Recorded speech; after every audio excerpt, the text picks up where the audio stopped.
Furniture വിപണന രംഗത്ത് 13 വർഷത്തിലധികം നിലമ്പൂരിൽ പുതുമയുടെ പ്രൗഢ വിസ്മയം ഒരുക്കിക്കൊണ്ട് വിശ്വസ്തയോടെ പ്രവർത്തിച്ചു വരുന്ന ന്യൂ രാജധാനി ഫർണിച്ചർ കീർത്തിപ്പടി നിലമ്പൂർ.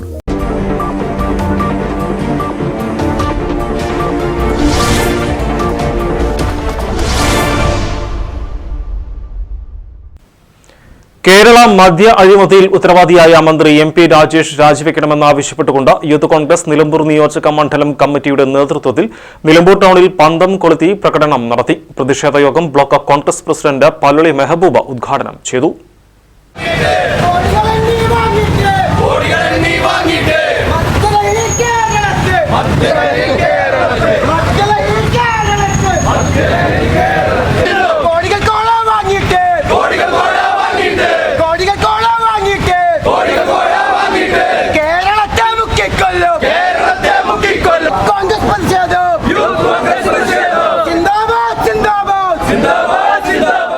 സംസ്ഥാന സർക്കാർ ബാർ മുതലാളിമാരുമായി ഒത്തുചേർന്നുകൊണ്ട് നടത്തിയ വലിയ അഴിമതികൾ അന്വേഷിച്ച് ഉത്തരവാദികളായിട്ടുള്ള ആളുകൾക്കെതിരെ കർശന നടപടി സ്വീകരിക്കണമെന്നാവശ്യപ്പെട്ടുകൊണ്ട് ഇന്ന് സമര പോരാട്ടത്തിൻ്റെ നേരിലാണ്.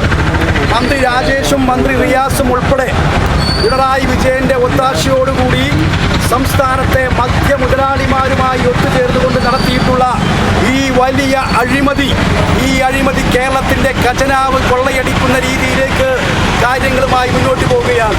ഐക്യജനാധിപത്യ മുന്നണി സംസ്ഥാനം ഭരിച്ചുകൊണ്ടിരിക്കുമ്പോൾ 29 ബാറുകൾ മാത്രമാണ് 2016 പിണറായി വിജയൻ കേരളത്തിന്റെ മുഖ്യമന്ത്രിയാവുമ്പോൾ കേരളത്തിലുണ്ടായിരുന്നെങ്കിൽ ആ 29 ബാറിൽ നിന്ന് 8 വർഷക്കാലം കൊണ്ട് 495 ബാറുകൾക്ക് ലൈസൻസ് കൊടുക്കുകയും ആ ലൈസൻസ് പുതുക്കി കൊടുത്തതിന്റെ പുറമെ 297 ബാറുകൾക്ക് പുതുതായി ലൈസൻസ് കൊടുത്തുകൊണ്ട് വെട്ടിക്കടകൾ തുറക്കുന്ന ലാഘവത്തോടുകൂടി കേരളത്തിന്റെ മുക്കിലും മൂലയിലും മദ്യഷാപ്പുകൾ തുറക്കുന്ന മദ്യ മുതലാളിമാർ ഭരിക്കുന്ന കേരളമായി ഇന്ന് പിണറായി വിജയന്റെ കേരളം മാറിയിരിക്കുകയാണ്.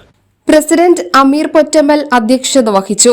യൂത്ത് കോൺഗ്രസ് സംസ്ഥാന general secretary Aneesh Karulai, TMS Asif, AP Arjun, Saifu Enanthi, Rahul, Mahir Maruta, Manu Moorkkan, Yusuf കാളിമടത്തിൽ, അജിത് ചെമ്മനം, പർവീസ് ചന്തക്കുന്ന്, പ്രവീഷ് അമരമ്പലം, ഷിബിൽ തുടങ്ങിയവർ പ്രസംഗിച്ചു. News bureau, Nilambur. BCA, PSW, BCom തുടങ്ങിയ ഡിഗ്രി കോഴ്സുകളിലേക്ക് അഡ്മിഷൻ ആരംഭിച്ചിരിക്കുന്നു. DPOL institute of science and technology, DSAT, Nilambur.